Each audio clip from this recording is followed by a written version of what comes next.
warahmatullahi wabarakatuh. Perkenalkan, nama saya Ajeng Pratiwi, mahasiswa UIN Sultan Maulana Hasanuddin Banten. Nah, dengan adanya video ini sebagai salah satu syarat ujian komprehensif, yaitu kompetensi penunjang, pengujinya Ibu Helen Ellis. Nah, di sini saya akan menjelaskan mengenai metodologi penelitiannya. Simak ya teman-teman, dan jangan lupa like, komen, dan subscribe. Oke? Terima kasih. Baik, bismillahirrahmanirrahim. Pertama saya akan menjelaskan mengenai perbedaan kualitatif dan kuantitatif. Nah, perbedaan antara metode kualitatif dan kuantitatif yaitu meliputi 3 hal. Apa aja sih? Yang pertama itu perbedaan aksioma dasar tentang sifat realitas. Nah, yang kedua adalah perbedaan dalam proses penelitian. Dan yang ketiga adalah perbedaan dalam karakteristik penelitian.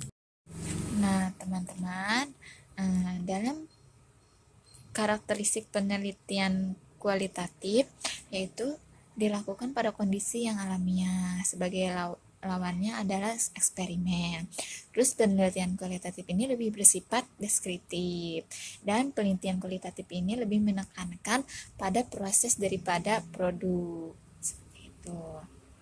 Nah, selanjutnya poin yang kedua yaitu jenis penelitian kualitatif dan kuantitatif. Nah, metode kuantitatif yaitu ada tujuannya yaitu untuk menunjukkan hubungan antar variabel, menguji teori, mencari generalisasi yang mempunyai nilai produktif. Sedangkan metode kualitatif yaitu tujuannya yaitu menemukan pola hubungan yang bersifat interaktif, menemukan teori, mengembangkan realitas yang kompleks, memperoleh pemahaman makna. Sedangkan dalam bidang waktunya itu, kuantitatif itu dianggap selesai bila mana sudah tidak ada lagi semua kegiatan atau kegiatan yang itu sudah dapat diselesaikan.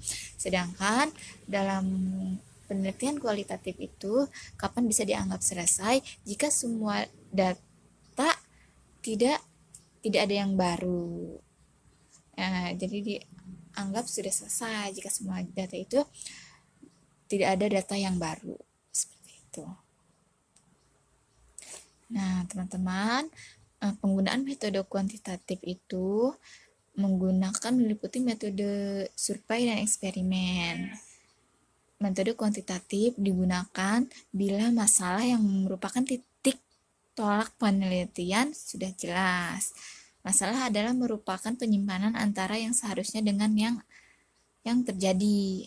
Nah, terus bila peneliti ingin mendapatkan informasi yang luas dari suatu populasi, metode penelitian kuantitatif cocok digunakan untuk mendapatkan informasi. Sedangkan metode kualitatif itu kebalikan dari metode kuantitatif. Bila masalah yang diteliti belum jelas, masih remang-remang, dan itu mungkin malah masih gelap ya, tidak jelas aja masalahnya itu tuh. Ini tuh cocok diteliti dengan objek. Dengan begitu, maka masalah itu akan jelas di mana nih letak permasalahannya itu. Jika sudah menemukan objek, barulah peneliti menjelajah untuk mendapatkan informasi yang lebih jelas. Nah, jika dalam segi bidangnya, kualitatif dan kuantitatif itu dari akademik dan profesional. Poin yang ketiga itu yaitu mengenai populasi dan sampel. Nah, apa sih populasi itu? Populasi adalah wilayah generalisasi yang terdiri atas objek, subjek yang mempunyai kualitas dan karakteristik tertentu yang ditetapkan oleh peneliti untuk dipelajari dan kemudian ditarik kesimpulannya. Nah, sedangkan sampel itu yaitu bagian dari jumlah dan karakteristik yang dimiliki oleh populasi tersebut. Bila populasinya besar dan peneliti tidak mungkin mempelajari semua yang ada pada populasi, misalnya karena keterbatasan dana, tenaga, dan waktu, maka peneliti dapat menggunakan sampel yang diambil pada populasi. Pun teknik sampling. Ada probability sampling, yaitu meliputi sample random sampling, population random sampling, disproportionation thread random sampling. Sedangkan dalam non-probability sampling yaitu meliputi sampling sistematis, sampling kuota, sampling sampling install. Nah, dalam teknik sampling itu ada probability sampling yang pertama, terus yang kedua ada non-probability sampling.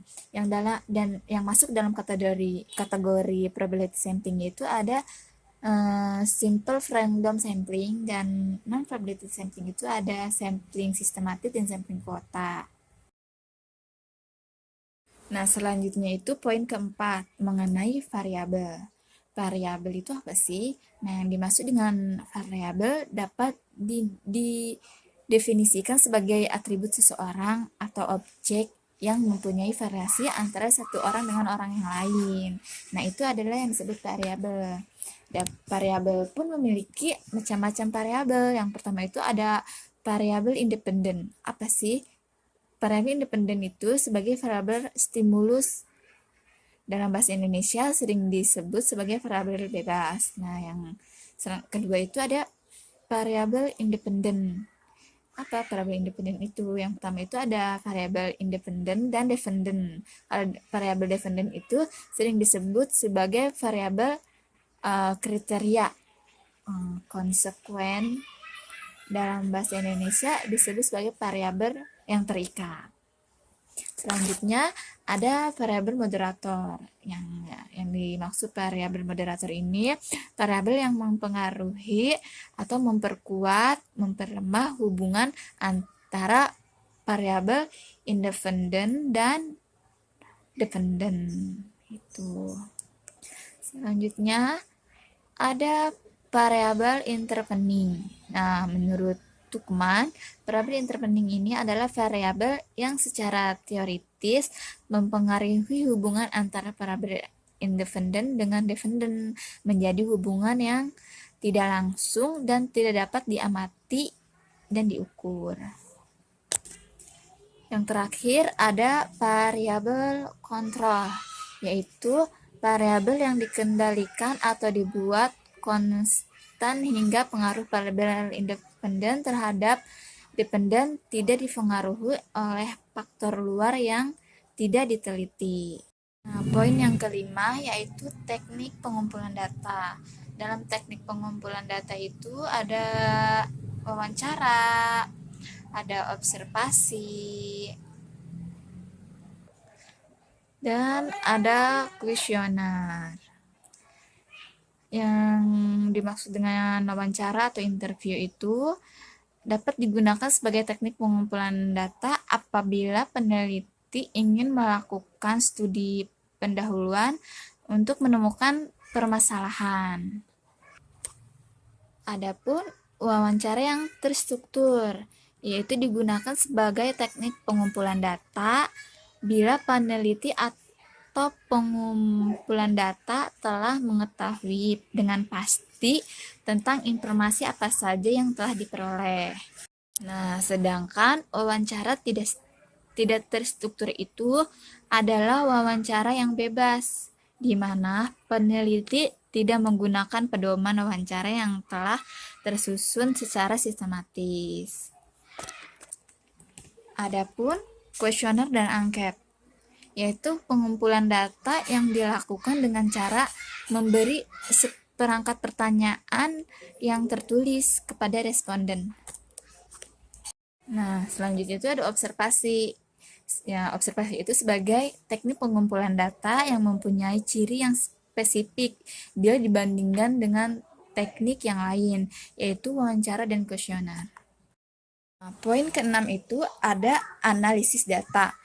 Dalam analisis data itu merupakan kegiatan setelah data dari seluruh responden atau sumber data lain terkumpul. Kegiatan dalam analisis data adalah pengelompokan data berdasarkan variabel dan jenis responden. Nah, selanjutnya itu poin ketujuh mengenai pertama kali sejarah PTK. Nah, sejarah PTK itu atau penelitian tindakan kelas muncul berdasarkan tren penelitian tindakan kelas yang mana diperkenalkan oleh ahli psikologi sosial dari Amerika yang bernama Kurt Lewin pada tahun 1946. Dari gagasan Lewin inilah yang selanjutnya dikembangkan oleh ahli-ahli lain seperti Stephen, Robin, Johan, dan sebagainya. Karena diperkenalkan oleh para psikologi sosial, maka penelitian ini awalnya merupakan penelitian untuk menyelesaikan permasalahan awal atau permasalahan diantaranya pengembangan organisasi, manajemen, kesehatan atau kedokteran, dan permasalahan bidang pendidikan.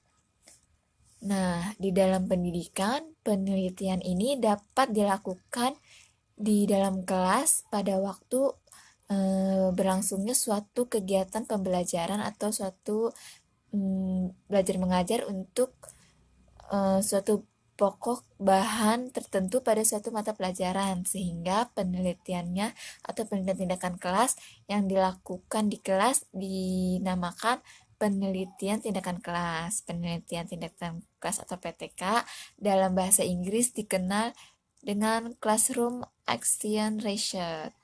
Nah, selanjutnya yaitu poin ke-8 mengenai langkah-langkah PTK.